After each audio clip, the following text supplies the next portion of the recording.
Hey, buddies, welcome back to another episode of More with Stumpo. And today I speak with evolutionary biologist, science teacher, math teacher, Jason Godwise. He also fought for a couple years in the UFC. We talk a little bit about that in the beginning of this episode, but I'm going to try a little bit of a different intro. Hold on to your lab coats because we're about to explore these tantalizing topics and unravel the science behind them. Get ready for a mind-boggling adventure into the world of four-chambered stomachs, methane madness, and genetically engineered rodents. All right, well, Jason, thank you so much for coming on to the episode for today. I really appreciate you taking the time and working it into your schedule. So go ahead and tell the listeners who you are. This is the worst thing. I am so terrible at this. They always go, what? I guess, because every time this is my worst thing, because I guess I'm a science teacher, math teacher, UFC fighter, kind of a, people say Renaissance man, because I'm kind of interested in a lot of things, and and as the discussion gets going, usually more things come up. So I've coached a lot of people, taught and trained a lot of people. So I guess I'll just kind of leave it at that. That'll be very unsatisfying for you. No, that's actually a lot better than I thought it was going to be. Because I like springing it on because I want to see what it is like will pop into your head. But I did get to watch one of your fights on YouTube, and I can't remember the name of I should have wrote it down. As I was watching, I was like, I need to write this down, who this fighter is, because I'll forget it. But your fight, what was it like in the earlier days fighting in the UFC? And that, they said that's one of the things, because probably the fighting in UFC is probably 2% of my life. So people always bring that up, but it's not that big a deal. The early days were different for everybody. For me, I was a Golden Gloves boxer, and I was pretty good. I could win the state, maybe never did anything on a national level. The same thing with wrestling. I was kind of, pretty good, but it wasn't going to. And I'd have wrestling matches. And I'd say, man, if we get hit, I would just kill you. And I'd have boxing matches that guys top 10 in the country, that were ranked. And I'd push them around and pummel them. And I'd say, God, if we could wrestle, I could slam you to the mat. And then when the UFC came out, I'm like, oh, that's for me. And I kind of grew up in a pretty rough school, a rough neighborhood. So I had a lot of fights. There were a lot of, probably not more, but there was, in my neighborhood, had a lot of fights. So that was one thing that kind of was always on the back of my mind, that I could fight. And I never really, I only lost a couple street fights, and that was bigger, older kids, So for me, it was different than other people. For me, it was self-actualization. It was kind of, I really liked this idea that you took a sport or a combat sport that took the strength of a power lifter, the endurance of a marathon runner, the strategy of a chess master, that really took the skills of boxing and kicking and grappling and studying things. And this is like the ultimate most thing, the sport that takes the most. I was in it wasn't before podcasts. I think it was an interview on a radio or something, like way back, because I'm so old. And I said something like, people were talking about, a guy was talking about golf. And he said how it's the most pressure on the game and all this. I said, golf is nothing. I said, you want the crowd silent when you're putting. I said, imagine putting where the crowd's screaming at you and the guy's trying to pound your teeth down your throat, and somebody's hitting you and kicking you while you're putting, and they're going to, headbutt you. I said, but golf is, there's pressure that I'm going to miss this putt? Nobody's going to break your arm if you miss the putt. And the guy said to me, there was a commercial break or something, he said, I have 100 golfers for every cage fighter. Don't say that anymore.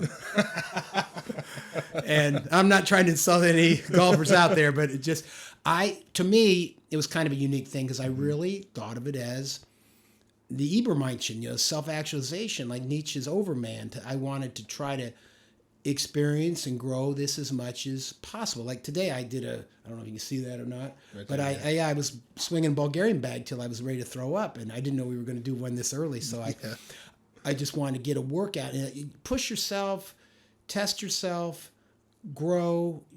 I always try to do those things. I'll get a kettlebell. Even today, I'll get a kettlebell, and I'll get a big heavy kettlebell, and I'll swing it for a 6-minute wrestling match, because I'm helping some high school kids. I'm saying, to see if you can do this for 6 minutes and have this power, this work output for that long. And I wanted to learn. I taught anatomy physiology. I taught it out of college textbooks at the health magnet for IPS. And we had cats, and we did the integumentary system, the nervous system, the muscular system, and so I was really into biomechanics, physiology, anatomy, physiology, and where bones would go and where things. And were you into that before you did any of the boxing? Oh yeah, I was. You were into it I was. then? I think I can remember back in third grade, like when kids would say, "What do you want to be?" And I want to be a cowboy. I want to be a detective, and I say I want to be a scientist. I was that kind of a nerd, and I always loved science. That was probably my first. And it's because I always say science is just trying to find the truth. That's all it is. You use the scientific method to find truth. You question, you ask, keep an open mind. The problem now, science has been ruined because people don't ask questions. They don't have an open mind, and they're not humble. Because Albert Einstein had he said the universe wasn't expanding. Then he said, "Oh, that was the dumbest thing I ever said," and biggest mistake I ever made. Nobody ever thought, "Oh, that was dumb." He's like, "Oh, you were wrong." Eratosthenes, whoever, had things wrong, and that was never a bad thing. Now so science is kind of to me is a sacred thing, the quest of knowledge. The burning of the great Library of Alexandria is something in history. I'm like, wow, that was a terrible thing. I remember when I was little, little, fourth grade or something. I would go to the library downtown Indianapolis. I'd bring back a laundry basket of books. I grew up at a time when everybody wanted to, before the internet, they had traveling encyclopedia salesmen who would go door to door and sell encyclopedias. So everybody that had a baby, their kid was going to be a doctor or a lawyer or somebody brilliant, and they had to buy their kid a set of encyclopedias. Mm-hmm. You probably don't remember that because you were too young. But. Well, I do remember encyclopedias because when I was younger, I'd watch old TV shows and they'd have encyclopedias in them. Right, and so what people forget is the encyclopedias were the internet. Mm-hmm. They had Encyclopedia Britannica, Encyclopedia Americana, they had a World Book. I lived in these very poor apartments that people were getting kicked out of and moving all the time. And I was a little kid. I'd go through the dumpster. They had this is before the dumpsters picked them up. Mm-hmm. They were actually trash barrels, and they were inside a big wooden structure, like a building without a roof. And I would make my rounds trash picking, and I'd pick up every encyclopedia through there, and I had them in my room, and I would go through them and study them, and basically, I kind of have a weird memory. I'd kind of memorize through what was happening, what was going on. So I had a craving for knowledge that was just unbelievable. So whenever you read something, is there a picture in your mind that comes up to relate to the words, or is it that you just remember the sentences? I just had an argument with an English teacher about that. Just like a week ago. Okay. Because he said how we think in words, and I said to him, "Are you crazy?" I said, "If I say dog, a picture of a dog pops in your head. You don't think D-O-G." Mm-hmm. And he said to me, "Yeah, I do." I said, "You see the letters D-O-G. If I say dog, you don't think of a dog. If I say leopard, you don't see a leopard in your head. You see L-E-O-P-A-R-D." And he said, "Well, yeah." I said, and I didn't call him a liar, but I'm like, really?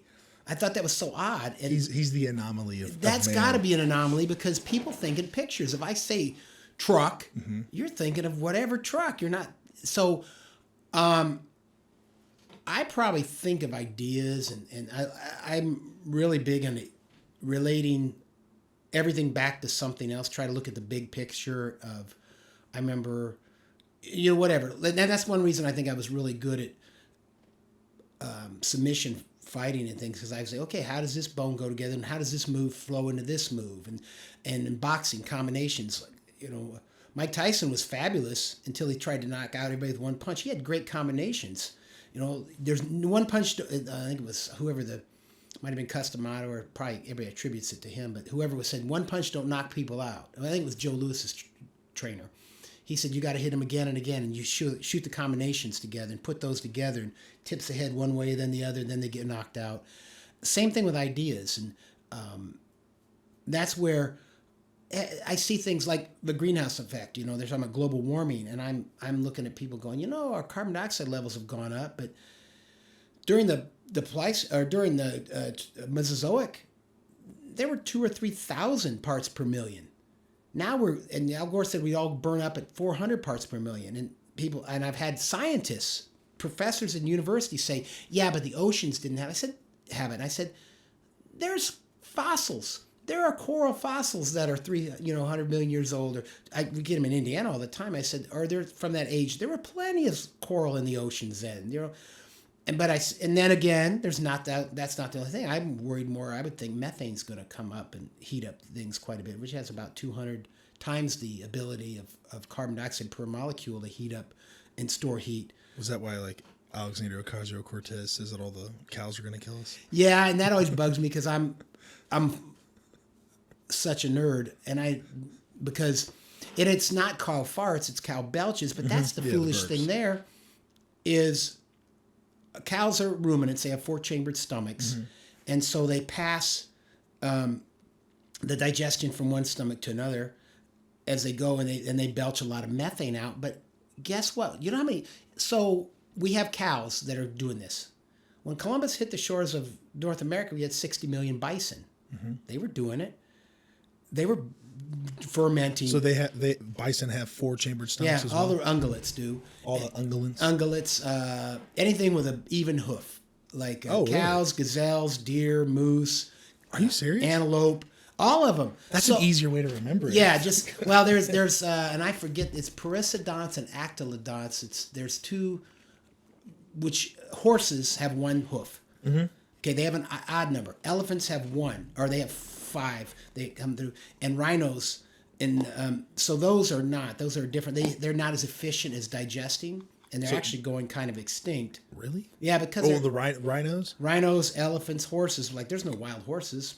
President Kowalski's horse are, so they are kind of going. They're not as efficient at digesting. They have to,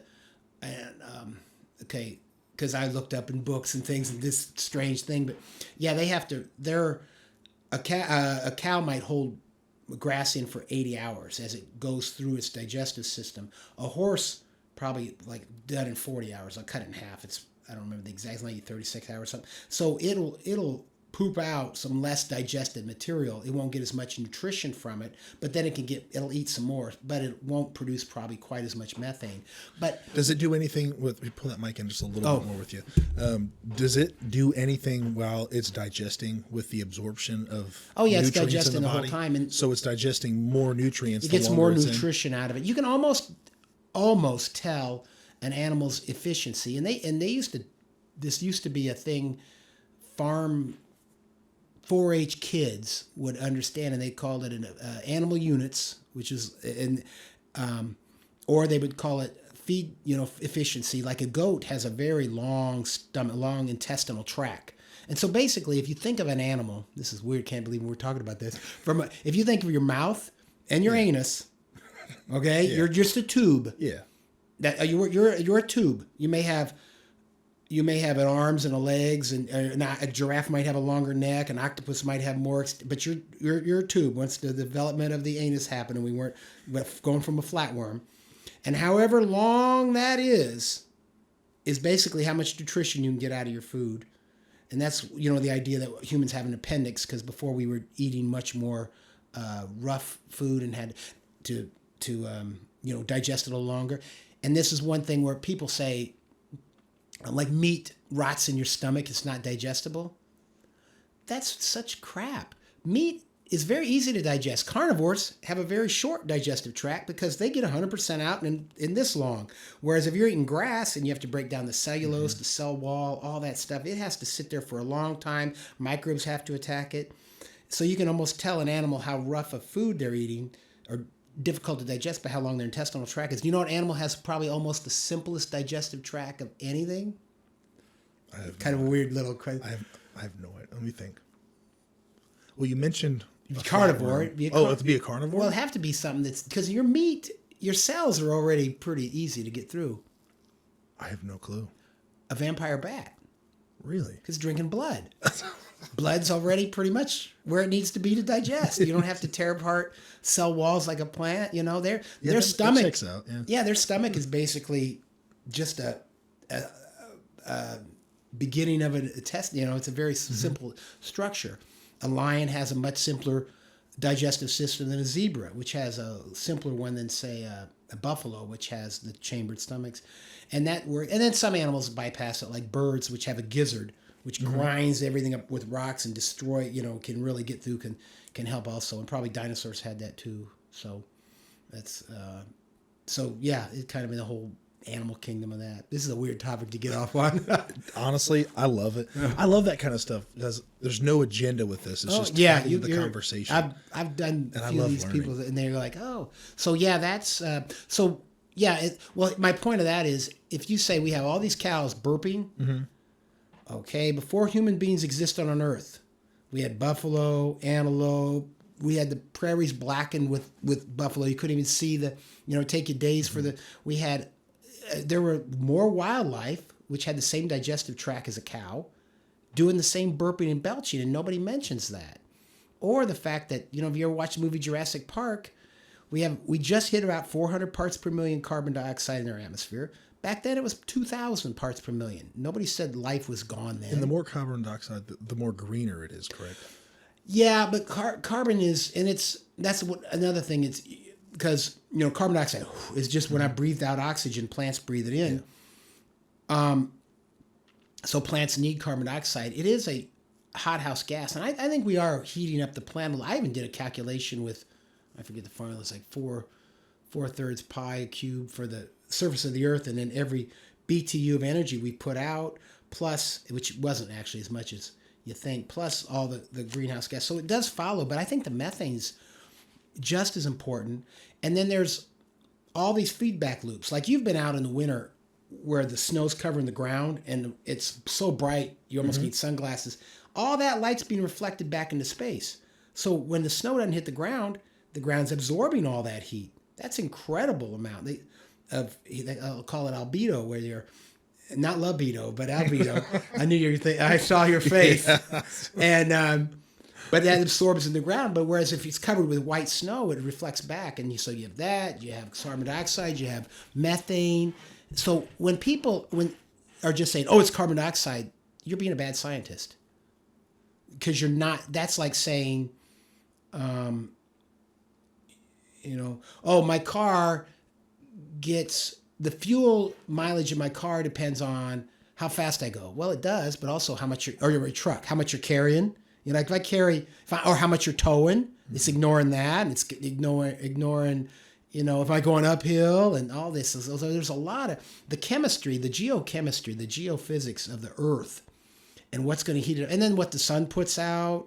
And then on our orbit around the sun, where we are at, and that's, unless you're taking all that in. But see, the trouble is, if you start explaining that to everybody, they're going, that's just too much to take in, and they shut off. But if they just give them one thing to think about, you can kind of, and I said, I think that we are heating up the planet from a lot of things. And I think once the frozen methane comes out, that's going to be bigger, but we're not being real honest, and nobody has a solution for it. Nobody's saying, everybody says, oh, America has to shut down all their factories and put everybody out of work. But China can do that, can keep going. And India, well, we're producing half the CO2 of China right now. So that's totally dishonest. So what would be your answer? Ooh, this is actually something that doesn't have an answer, and I'll tell you why. It's like this. You'd have to have 10 people at a table.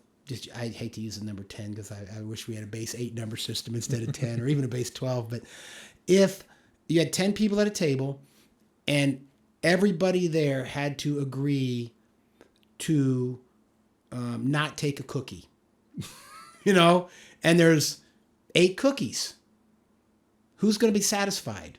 Some will want 2. Everybody's going to want 1. Some are going to want 3. So for any one country to say, well, I'm going to stop doing this, and every time it's done, like when Al Gore did the carbon credits, he said this. basically. He said, okay, all of you rich countries that are manufacturing stuff, you're polluting with carbon dioxide. You're belching carbon dioxide atmosphere. We're going to tax you on it, but keep doing it. That's just a way to gather money. And then we're going to collect that money and we're going to give it to all of the countries that can't manufacture anything because they don't have much. And we're going to give them the money, I'm sure taking out a huge amount, which would then make them wealthy enough to start buying stuff from the countries that are producing, making more carbon dioxide. So it's such a there's no one that's really come up with an honest answer. If you pushed me on that, I would say this for example, the idea of recycling and things, that's foolish. How about use less to begin with? Don't manufacture it in the first place. For me to make a big plastic thing or produce 10 units of carbon, and then I recycle it, which takes 5 units of carbon, and then I make something else. How about the old idea that farmers like glass jar. I mean, I remember when jelly jars were used as drinking glasses, and our milk came in glass jars and glass jugs, and we used and you washed them over and over again. Use that, or you had bottles of Coke and you take them back to the Coke plant, and Coca-Cola, not cocaine, but Pepsi or RC or whatever. My thing would be we're reusing, not recycling, because the recycling is such a fraud. To melt all that plastic and restart it again, and then the ethanol is kind of we're gonna use clean energy with ethanol. I remember my grandfather in the 70s said, and this was when corn was like $2 a bushel. He said, if you take a bushel of corn and you ferment everything in it perfectly or pretty good, you'll get about 2.5 gallons of ethanol, which is C2H5OH. It's only 2 carbons long. It has about 2/3 the energy of an octane, of a gasoline molecule. So if your car's getting 30 miles a gallon on gas, it's only going to get 20 miles a gallon on ethanol, if everything's the same. So the ethanol, and if the the ethanol better be cheaper per gallon than the gasoline. And I'm not even talking about, the plastics wearing out and the O-rings and stuff like that. And then all of that feed that was going to chickens and cows to make milk and eggs and meat for kids and humans and families is going to go up in price. And he said in the 70s, he says, well, but yeah, are we not going to take, he said, if I don't do it, because everybody was jumping on it. The windmills, I did this with my class. I had kids that got 1,600s on the SAT when I was a high school teacher. I had some very sharp kids. I was teaching at a pretty good school. I said, if anyone can show me, we're going to convert all of the energy to BTUs, British thermal unit, the energy to heat 1 pound of water, 1 degree Fahrenheit. I said, if anyone can show me how a windmill, a wind turbine, will save more energy, will make more energy than it took to make. So you got to count the bulldozer digging it out of the ground. You got to count smelting the iron ore. You got to count forming the blades. You got to count trucking the blades on site. You got to count constructing the windmill. You got to count people maintaining the windmill, designing, put the engine in. And then the blades turning, and then the wire, the copper wire or aluminum wire, because they use aluminum, bringing the power to the plant. How many, BT, and use turn those kilowatts, or you could use the we're going to make that before that windmill pays for itself in not dollars, energy. Because what happens is if you get a government subsidy for putting solar panels on your house, well, they make money. But did they really save energy? And that's one thing because a solar panel, you get a 250 watt solar panel, and say it's 3 feet or 4 feet by 6 feet. What are we now, like 15 cents a kilowatt hour or something like that? I have no clue. I think I could be wrong. That sounds about right. But Yeah. I'm not sure. Okay. A 250 watt solar panel, a kilowatt hour, by the time if it's going to run 4 hours perfectly, and when they rate them at 250 watts, that's under the Arizona sun, perfect, 90-degree perpendicular. No bird has crapped on it. No fog has got on it. Because no wires have broken in it. Mm-hmm. No, the glass is perfect. Because their efficiency goes down every year as they get dirty and birds. And and to bake that silica. Now, so solar panels have gotten better, but are they still? I want to know if they're. Well, you can't recycle those things at all, can you? Here's the trouble. By the time to recycle, you think about how much you have to melt sand to turn it into glass. Takes a lot of gasoline. A lot of people say, well, that's coal. Well, okay, what if I took that coal and boiled water and turned a turbine and generate electricity? And the trouble is, I haven't figured it all out. I'm just sort of suspicious. Mm-hmm. And here's the trouble: nobody has. It really makes me annoyed. Do you think that part of the reason why that answer hasn't been given is because of the money that's backing a lot of the coal industry? Always and follow the the money. scientific organizations? Sorry, yeah, you can always follow the money. I did in fact, I have a YouTube video out there because I took my class and because I taught a lot of kids that were very anti-GMO, and I said, "Are GMO foods bad for you?" And they go, "Yeah." I said, "How do you know?" And they go, nobody had a study. And Monsanto was big in Hawaii because I taught in Hawaii, so everybody hated Monsanto, because they had own land there, and I think they can get 3 crops of corn. What's Monsanto? It's a big. They have GMO crops and GMO food. They sell seed corn, which is genetically modified. Yeah, organisms. They moved. They had some Roundup Ready seeds because Roundup is a pesticide or herbicide, not pesticide. Pesticides for bugs. Herbicide that'll kill grasses and kill about anything. But these plants were immune to it, that they genetically altered, which in some ways is good because then you didn't have to drag a plow through the ground. It saved money. You didn't disturb the topsoil so much. There was less soil erosion and so forth. But a lot of the people said, "Oh, they're terrible. All these genetically modified foods are terrible." I think the first genetically modified food ever was the Flavor Saver tomato, so it had a longer shelf life. The genes that let the fruit rot were just kind of taken out. They were snipped out on like a CRISPR type of thing, but this was before CRISPR, a gene altering thing, because that's going to be the big thing going on when you can alter genes. And so the kids were a lot like that. I said, well, and then they were my students. So I said, what would a scientist do? Well, figure it out. I said, how can you? I said, I got 20 rats. I put them in each side. Well, actually, we had 4 containers because we had GMO males, GMO females. And the dudes were by the door because I didn't want to mix them up. Mm-hmm. And the women were by the windows. So we had the GMO. Dudes by the door, okay. We had the GMO rats on one side of the room and the organic rats on the other side of the room. And the rats were really nice. Kids could come and play with them, and they could pick them up. They were not. So I said, make sure they go back in the right box every time.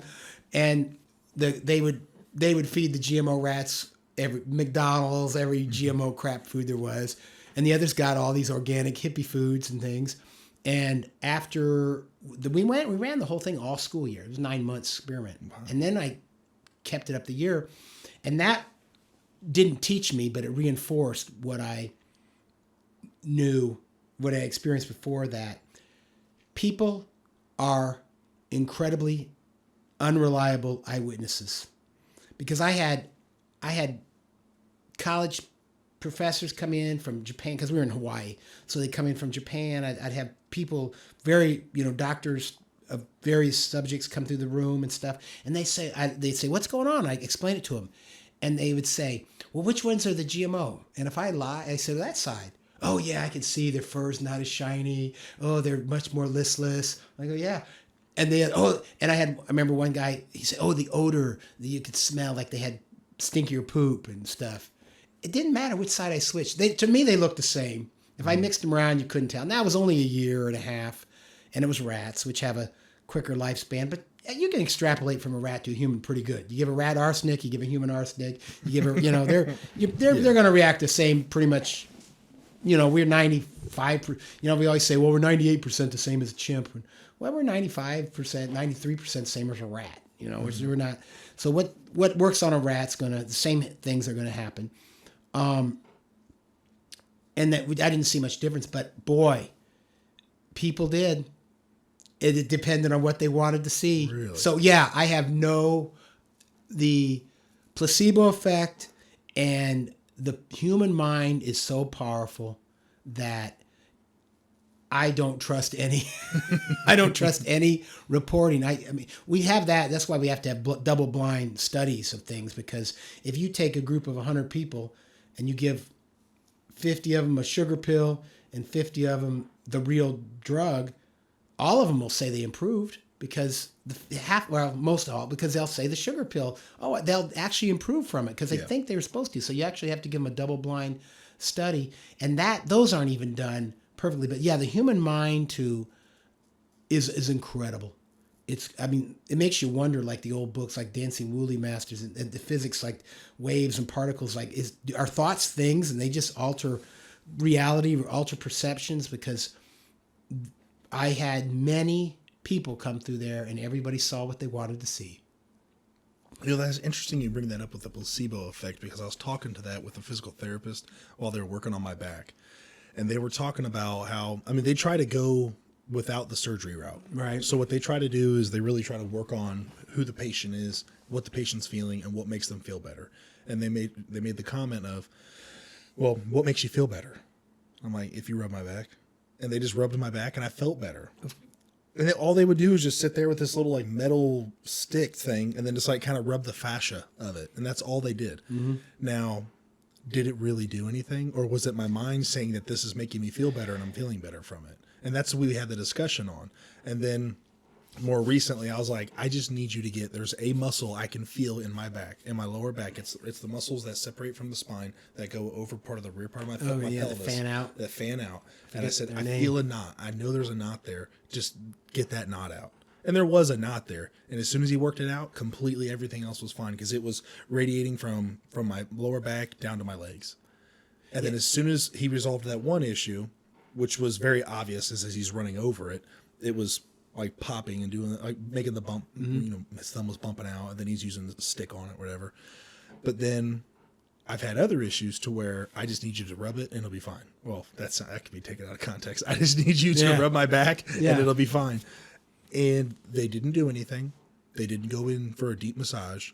They didn't use any tools. They just simply rubbed my back and I was better. Yeah, it was the placebo effect of just knowing it's going to get better.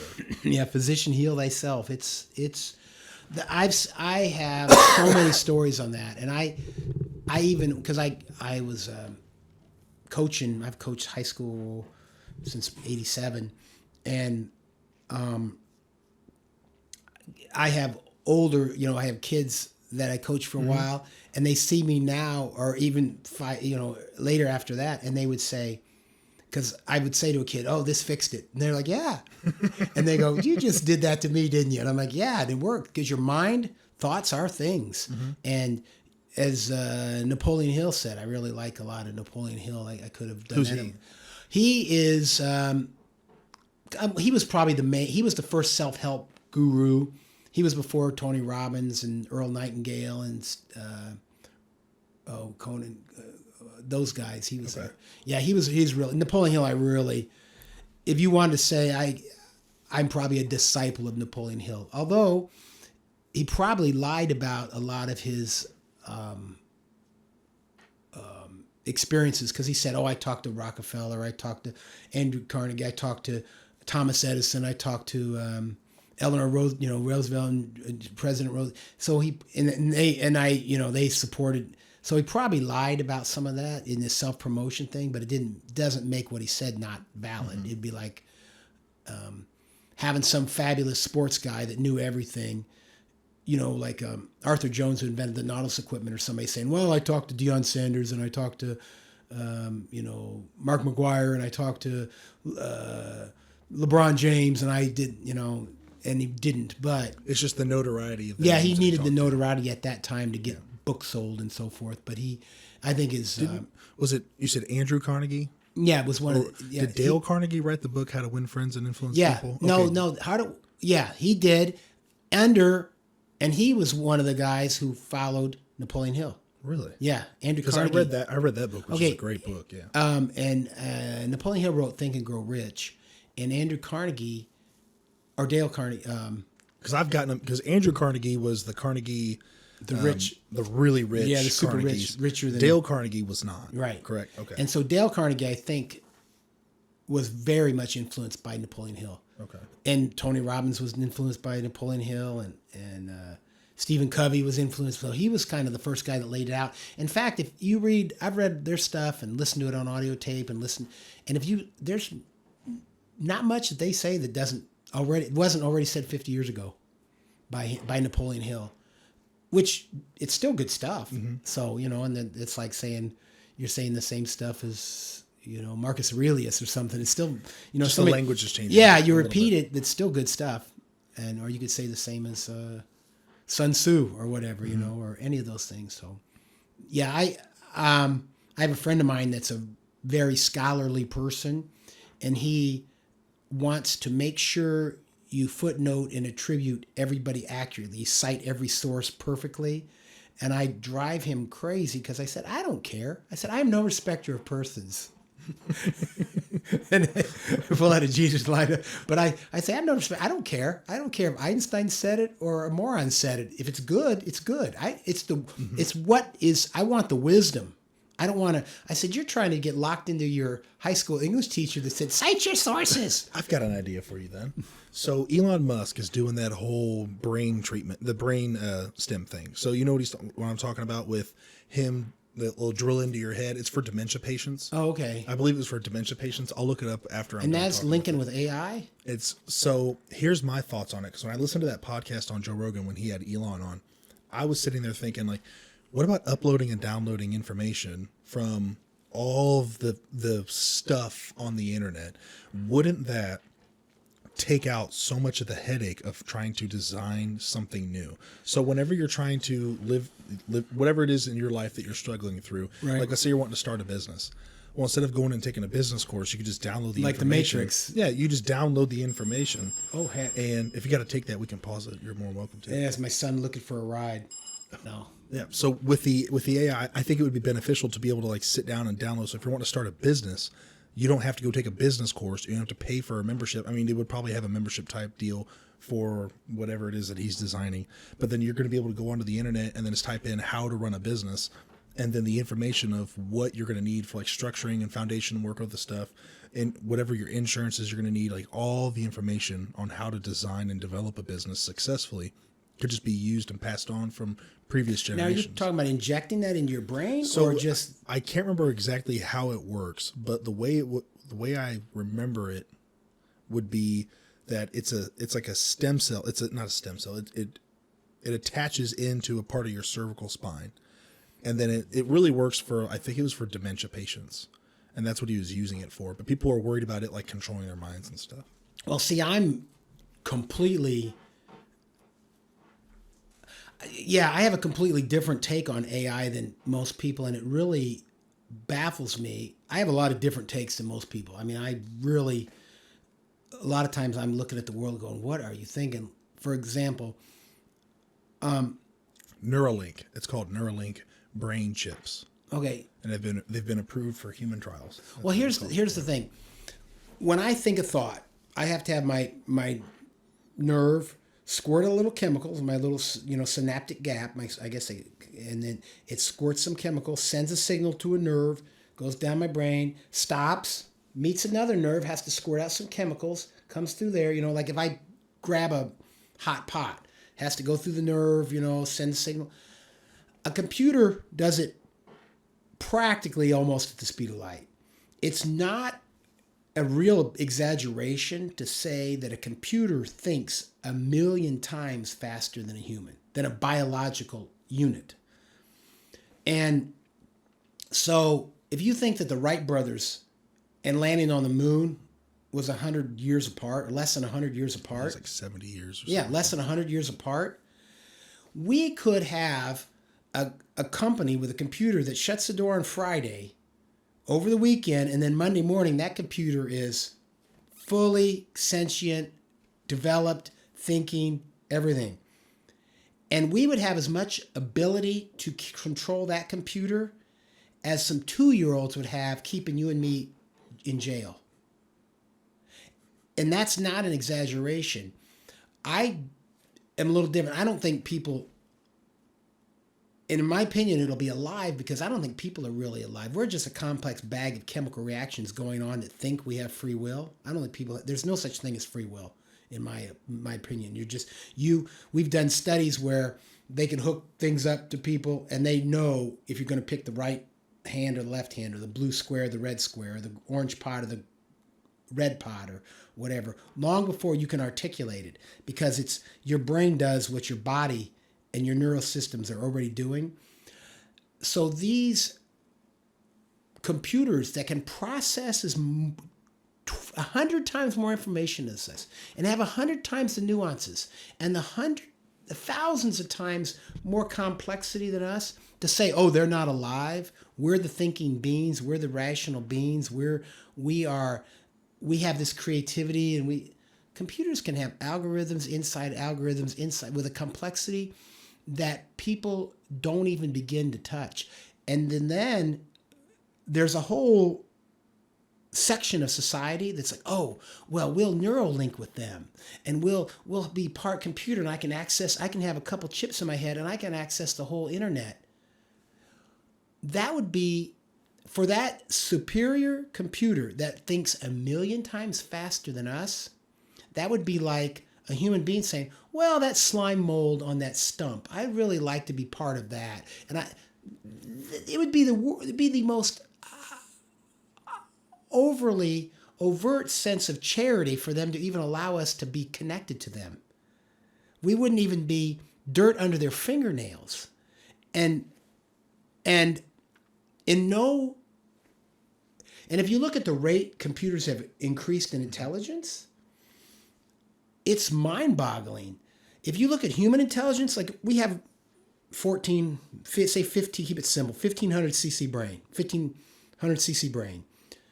We go back to when we had 1,000 cc cubic centimeter brain, and go back to when a chimp has a little less than 500, and then you go Australopithecine, Homo habilis, Homo erectus, where our brains doubled in size and maybe doubled in computer, maybe tripled in computer ability.